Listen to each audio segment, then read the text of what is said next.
मृत्यु एक प्राकृतिक घटना है जो हमारे जीवन का अंत समय होता है। हिंदू धर्म में विश्वास किया जाता है कि मृत्यु के बाद जीवात्मा शरीर को छोड़ती है और अन्य जन्मों के लिए अनंत चक्र में फिर से पैदा होती है। यह जन्म मृत्यु चक्र कर्म के आधार पर चलता है। इस प्रकार मृत्यु के बाद जीवात्मा अनंत जन्मों और मृत्युओं के चक्र में सदैव चलती रहती है। हिंदू धर्म के अनुसार मृत्यु के बाद जीवात्मा यमलोक के द्वार पर पहुंचती है, जहां यमराज उसे न्याय करते हैं। उसके कर्मों के आधार पर उसे उचित उपचार दिया जाता है। अच्छे कर्म करने वाले जीवात्माओं को स्वर्ग में भेजा जाता है, जहां वे सुख और आनंद का अनुभव करते हैं।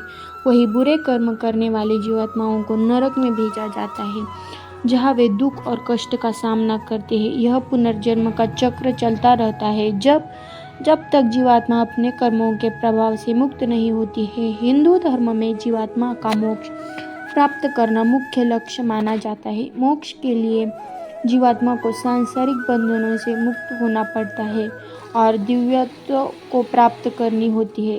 इसके लिए उसे भगवान का ध्यान करना, भक्ति और विवेक का विकास करना आवश्यक होता है। जब जीवात्मा पूर्ण विवेक और भक्ति का विकास करती है तो वह आत्मा ज्ञान की प्राप्ति करती है और अपने आप को मोक्ष के लिए मुक्त करती है। यह सांसारिक जन्म मृत्यु के चक्र से अलग होने का मार्ग होता है। इस प्रकार हिंदू धर्म में मृत्यु के बाद जीवात्मा को विश्राम, न्याय और अगले जन्म की तैयारी करने का समय मिलता है। इसे माना जाता है कि मृत्यु के बाद जीवात्मा को अपने कर्मों के आधार पर अगले जन्म का निर्धारण किया जाता है, जिससे उसे आत्मज्ञान और मुक्ति की प्राप्ति का मार्ग मिले।